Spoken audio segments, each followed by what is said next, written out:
We are a company that has resisted advertising and marketing because normally that's seen as an expense to the company. And for us as a low cost operator, we want to pass all the savings to the member.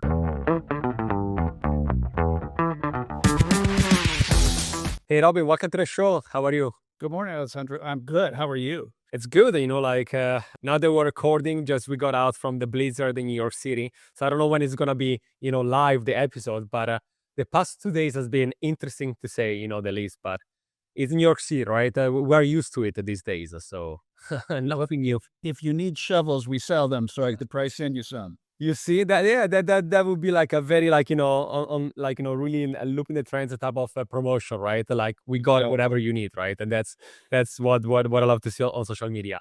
Robin, before we get started, like on today's episodes and really gets into not only your experience with Costco, but also what is how the company changing, how it is adapting, and so on. I'd love to learn a bit more about yourself. And we use this thing called the map. Basically, it's divided in three main sections: the mission, so what do you aim to achieve with your work? Achievements, any notable milestones in your career or life or both that you're really proud of. And the last one is the purpose. Why do you do what you do? Excellent. That is a very heady question to kick off with. What's interesting is maybe a little bit about my backstory with how I started with Costco. So I've been with the company over 30 years. I started on the Canadian side of the business, and I really, it was a job by accident. I had lived in Japan for about 6 months after graduating from college, just one of those life trips, and came home, and outside the airport was a sign that when I landed back in Canada that said "Future Home of Costco," and I wasn't even sure what a Costco was, but it looked pretty big and I needed a job. So that is where I applied and started as an hourly employee. My intent at that time was really to work there until I found a real job to put my education to work with marketing. And as I normally tell the story, apparently 30 years later, I probably have not found a real job yet. But it is a company that has blessed me with a lot of opportunity that started in learning retail, learning marketing, moving into regional management, and then ultimately running marketing for Western Canada, which gave me an opportunity to come to the US to oversee the membership and marketing group here.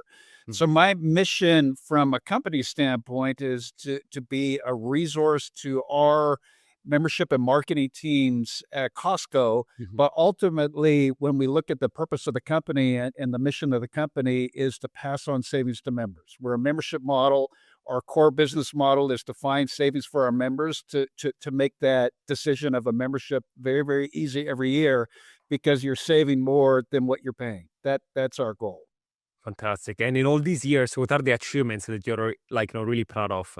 Big achievements. So certainly within the company, I try to, it's a little uncomfortable to say achievements that I've done, but when I think about my mission and how I work, it's really to be an amplifier for the front line. Mm. So what is really great about Costco from a regional management or a corporate management is that we try and spend as little time in the office as possible and be in the stores or what we call warehouses Mhm. to be interacting with members, being interacting with employees and to get their ideas. Because what I learned pretty quickly is I run out of good ideas very fast. But when I spend time with our employees and I hear from our members, they've got great ideas. And my job is to figure out how to amplify and scale those ideas to make sure that they are sustainable and durable throughout the company. So the things that I've been proud of is how we've been able to build a durable membership business that is a core part of what we do at Costco. I'm more proud of being an advocate for our employees' ideas than it would be about promoting my own ideas. Amazing. And you will also talk about that later, when it comes to employees, generated content and so on. But the last thing, the B, right? So the purpose. Is there anything, can be also not like necessarily about just like the company, but also what is the purpose for you, like when you do your work? When I think about what excites me in my job, in my life, it's three things. I am a voracious reader about strategy. I am very interested in innovation, and I'm really inspired about the impact that AI is gonna make, and it as inspired and scared all at the same time. Like, those are two words Yeah. you hear a lot. But I really think it is one of those tools when I think about what the impact that it can make on me and what I'm able to produce, either behalf of myself or behalf of my company. I'm super excited, but also navigating a new world with everybody. So I'm really inspired about innovation. I'm really inspired about strategy, and then helping leaders think about that because I think what is unique about AI is that it almost minimizes the purpose of experience and judgment, right? And Mhm. really, what makes AI powerful is that when you apply experience and judgment to it, then it's powerful. But if you're using it to replace experience and Oh yeah, judgment, I think you run into trouble. absolutely. We have been seeing that with even content creators that try to, replace themselves and their audience, they don't like that because you're removing your DNA as a content creator. You're removing your tone of voice, your way of thinking, right? And instead of coming up with new ideas, you are just basically just repurposing something that's been there, maybe with different words, right? But AI cannot reinvent anything as of now, at least. It's kind of a photocopier, right? It Yeah, can make a lot of them, right? sure. But a lot at the end of the day, it's a lot of the same stuff Mm, unless you're taking that experience and judgment and really your like you say, your unique DNA and putting that to purpose. absolutely. During the, when you said about when you started with Costco, it was almost by accident. Another accident that I wanted to, to talk with you is about how the Costco social media strategy can, started back in the days. Where let's go back 2008. 2008 in social media is another era, right? It's like It something that is. people didn't even know, right? What is a Facebook page like? Ah, whatever. And then you guys find out that, oh wow, like we're getting traction here. There's people that are following this page. And like, oh, maybe this is bigger than just like a fun page. What happened there? Like, how do you start really realizing that social media was going to be a thing? And how did you start thinking about we have to be there and we have to control a narrative as a company? It was really a serendipitous moment because I had recently moved to the US. So Facebook was just becoming a thing. Like all these channels were just becoming a thing. And then some members from my team came to me and said, "Hey, who set up this Facebook channel?" Hmm. I go, "What Facebook channel?" And they said, "There's 150,000 people following us on Facebook right now." I go, "Well, who set it up?" And nobody could answer the question. So I said, "Well, how did we find out about it?"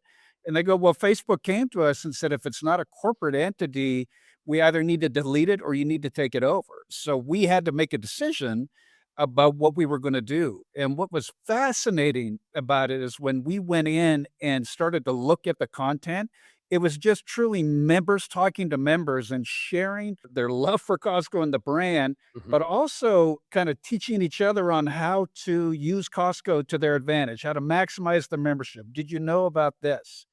So we eventually had taken this as an idea to the CEO to just say, "Hey, we're unsure of what we're going to do with this. We think it is not in our best interest because we've got a critical mass of people that are already interested in following us. We would like to watch it, but take control of it for right now, and then we'll come back to you with a plan." To be honest, I did not have a plan at that time. I really just wanted to learn what was going on so we can understand what to do. So eventually we unhoused that and started to follow what was going on, started building content, started engaging with our members, and really what really made it resonate for us as a company is if you go back to Costco's history, we are a company that has resisted advertising and marketing because normally that's seen as an expense to the company. And for us as a low cost operator, we want to pass all the savings to the member. So if we're investing in marketing and expense, there's a cost Sure. to that. And so our company has been built on word of mouth. Our members sharing information with each other. And what helped make that concept resonate in the company is that social media was digital word of mouth. Is these were members who were sharing information and how we framed it essentially is was we can be part of the conversation and at the very least, engage with our members, or we could ignore it. And we landed at it's probably to be better part of the conversation, to be listening, engaging, and building. That audience now has gone from 150,000 to nearly 6 million in our channels, and we've built very scrappy small social media teams. So we are not the typical company that has got hundreds of people that are working on this. We are essentially got a lean team that is thinking about organic content, is thinking about how to support our suppliers, but really we're trying to use it as a channel to engage with our members and to educate them about the value of membership. And they are then sharing that content as well, and people are discovering this in the social media channels. Fantastic. So let's really look into for a second about all this community, right? That is talking to each other. First of all, fascinating. We discuss and we cover this topic multiple times on the podcast about going from a passive audience to an active community that, especially in your case, they are members that they are talk to each other, they give tips and tricks, and they share practical, like things that they can to help each other. It's like in your case, specifically with Costco, I think that one of the strongest community, right, they can find out there. When you listen and you read comments and you listen to these conversations, first of all, how do you remove the noise, right? And you actually focus on what matters. And then where do you go in terms of decisions where when it comes to maybe suggestions or things that you should implement? When do you actually take action on that? And when you're like, we're not sure about this yet, there is like some, still like conversation going around, but this might not be the movement, like not the action take on like right now. Maybe we're gonna wait and so on. Certainly, there's been helpful social listening tools that help surface trends and challenges that are to be aware. I think part of what has allowed us to focus is that we have not purposefully or intentionally built a large team to go after that, so we have no choice but to prioritize, right? Just from a resourcing standpoint. And what we're really looking to do is prioritize, is there anything that we need to solve in the immediate future? So if a member's got a concern about something, we really work to engage very quickly. If a member's got suggestions, what's really interesting too is we move that information onto our buying teams as well. And if members got ideas, we try and engage with them as well too. So we learn a lot. What's kind of very interesting, I think, about social media, it's truly a two-way conversation with our members. Where if you're just waiting for you to survey them, you're going to run into a challenge sometimes that it's a little bit of an echo chamber. But trends appear, right? When we're seeing our members comment, and it's weird, it may be a post about something new in the food court, but they're telling us, please open in Knoxville, Tennessee, right? So we've got a lot of that noise that we have to go through all the time.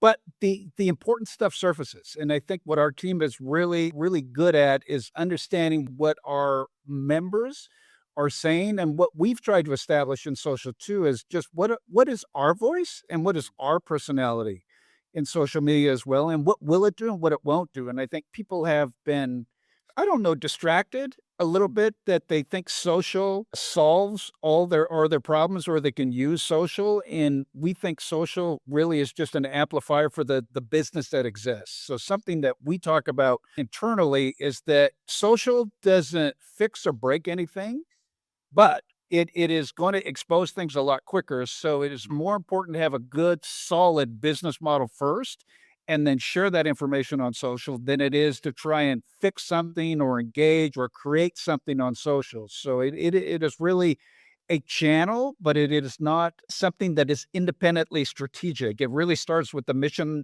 of what we're trying to accomplish as a company and how social can complement. Hi, ready to elevate your brand? At the Influencer Marketing Factor, we've got you covered. We manage influencer campaigns from start to finish, so creator sourcing, strategy, legal, shipping, logistics, all of it. We work with Fortune 500 brands and DTC companies worldwide, and our campaigns are backed by real ROI analysis. Check us out at theinfluencermarketingfactory.com. It's a great point. What I see happening many times from brands, even legacy brands, they jump on trends that are not aligned with their values just to jump on it. And Yeah. now what happens is that you're creating confusion with your core customers because they're like, what is this? This is not us. And now you're like getting like under the spotlight for a new type of customer base for 1 week. They will forget about you. But the customer base that actually follow you for who you are now is like, I don't What was that understand what is now, right? Right. Yeah. So I understand totally like the short term versus the long term, and I love to hear that. What's been interesting, I heard the term, I can't remember how long ago the term first came up, but this idea of culture jacking, right? Mhm. You have to jump on a trend Yes. to go in. And we've always been disciplined internally is not to be reactive, right? Mhm. Just like anything that is solid that supports the business, we'll figure it out. And there's always time. So that could frustrate our teams internally sometimes a little bit. Like everybody's doing this, and we have to respond to that. But at the end of the day, we've got a code of ethics and a mission statement, and everything we do needs to align with that. Mhm. And I've seen, you've probably seen it too, is that where you can get distracted, where you can do things on social that when it is not aligned with the brand, it's just not a fit. And members do that. And I'm not saying that we've got social 100% right as a company, but we really try to make sure it's about the brand first. Absolutely. Again, it makes sense. Where even as an agency, what we say all the time, you don't have to jump on any trends just because. And I think that there is this thing sometimes from social media teams that there is FOMO. There is like we have to jump on. If we don't, then we are like outdated and everything. And like, yeah, if you never participate really, maybe, after a while it becomes an issue. But if you are the one all the time, then you become, as we said before, a photocopy, right? Like you don't have your own identity anymore. You're jumping on everything. Customers get confused. It's that easy to ruin sedimentation of a brand that has been there maybe for 100 years just to win over the internet for one day, right? So To give you one in my life, sometimes when some of these trends come up, my team has to explain to me what the trend is because yeah. I have likely missed it, Uh-huh. don't know about it. Uh-huh. There Yeah, was yeah. there was the what so it's the trend of the guy holding up the cardboard sign that Mhm. was everywhere and everything was doing it. And Yeah. and so when I sat with the team, I go, "Why does this matter?" Right? Mhm. So what does this mean? And so it's just it helps us get to the right ideas, I think, in the conversation. Some Mhm. stuff we will pivot to, some stuff Sure. we don't. But I think to your point is you got to be just like the items that we carry. We're very selective of what we carry as merchandise. We're going to also be selective in how we use social media. And what type of content works then? Is it like your own content? It is UGC, so user generated content. It is EGC, so employee generated content. It is a mix of them. I would say it would be a mix, but Mm. it is really stuff that has that organic UGC feel. Mm. I would call it that is the most engaged content. So our team has found, I would call it a voice when they're trying to tell stories about what's going on in our stores or about the business that share that. I think some of our best performing content is when we amplify members' content. Because I don't think we can honestly do as good a job as they do. And so what we try to find is an opportunity when something makes us smile, makes us laugh, or really makes us share something about the company. We want to find an opportunity to use our platform to showcase their creation as well. And where do you find the majority of these videos? Is it like Facebook, like it was back in 2008? It is like TikTok tips because I'm also curious to understand the type of users, right, and customers. They are so different because we're gonna find in a Facebook Marketplace. It's not Yes. the same person on TikTok. That is not the same person on YouTube Shorts. So.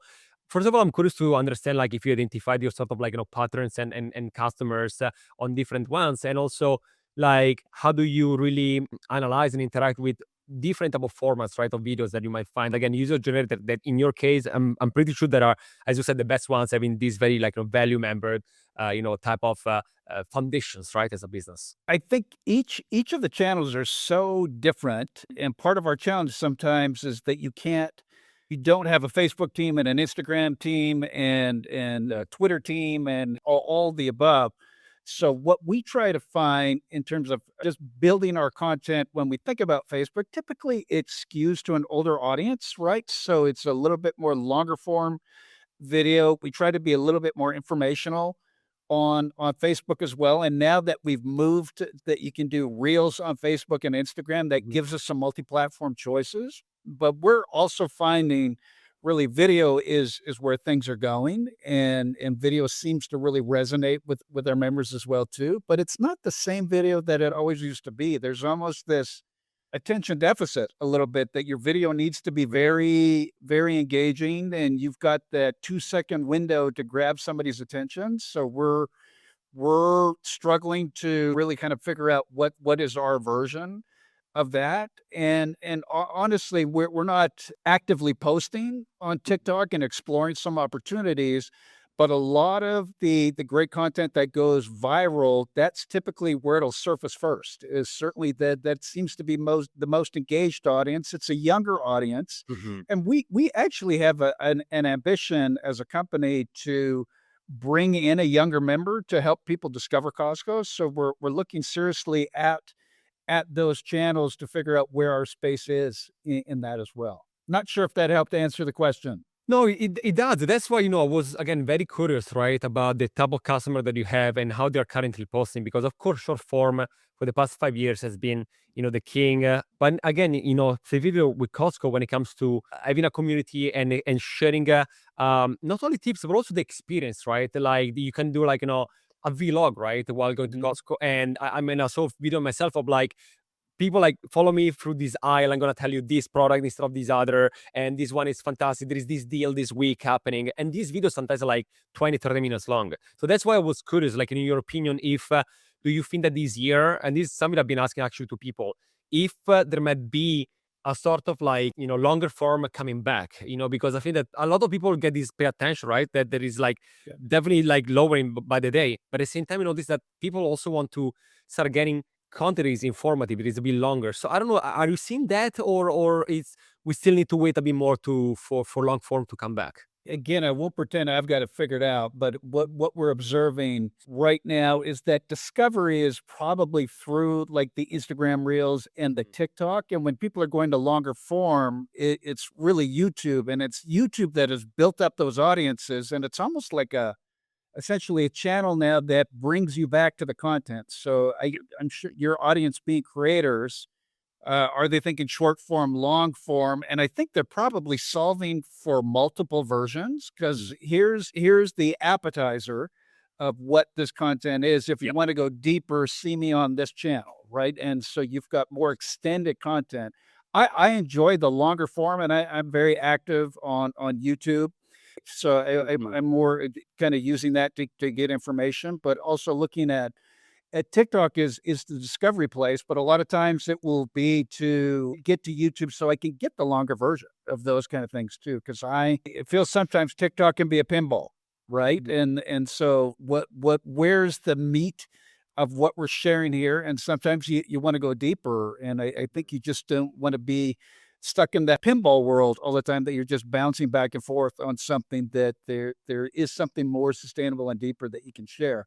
So I think there's audiences for each of the creators, but they have to kind of know long form means it needs to be engaging and meaningful, right? And if you're just building content for the 2-second piece, then you can only go so deep. So somebody needs to be super thoughtful Mhm. to build a YouTube following, I think, and we've got some great people. Like there's some people who like health, and we'll see their channels where they're going through a shopping trip within. Here's the protein. Yeah, Mhm. these are the best protein choices that you can make here. Here's the supplements that are available at Costco. And what I want to make sure that people know that those are unique independent creators. That this is Costco is not driving any of this, Mhm. and what we as a company wanna do is just stay out of our members' way sometimes because we think they do a better job Mhm. of sharing that story, and for the most part, all of that has been excellent, and we see good information being shared, and people are engaging with the content. Absolutely. Having people that just create content because they want to create content. That's great. That you built something strong, right? That after that many years, there are people that just say, like I'm gonna create a content about like Costco and Costco products, and I'm not necessarily paid, and I'm doing this just because I want to create content and inform others. So that's something that you know. There's these channels that exist on TikTok. You'll see them on Instagram too, but it's Costco deals or hot deals or Yeah. and that's creators that are shopping and and showing the merchandise. It's quite funny because our warehouse store managers have asked us, "Can you get ahead of what those trends are gonna be so we can Yeah. merchandise around that?" Yeah. Yeah. Yeah. Because when that content shows up, it makes an impact on the Of course. business. Absolutely. And so we're that's our internal struggle is can we get the signal Mhm. to help them from a merchandising standpoint? And sometimes we're just we can't be ahead of it to get it. So they're checking their phones all the time too, just to see what's hot on TikTok, what's hot on Instagram right now, and then can we merchandise accordingly or make sure that we're in good stock of that item. Especially, I do understand, like, first of all, of course, brilliant. I understand the challenge because sometimes a video goes viral and everyone wants to order that day, but if you have it in stock, maybe now it's going to take a few days. By the time maybe there is not viral anymore. So, like, there is always like this thing, right? That It's a challenge because that sometimes the item may only be in California, right? But TikTok is everywhere. yes. And then you've got people showing up in Minnesota, yet going, "Where's this item?" And then our warehouse Like- managers are struggling a little bit. It's a signal for us that kind of tells us there's demand, so there's good information in doing that, but it can be a little bit of a challenge to kind of navigate. I can imagine, but it is fascinating.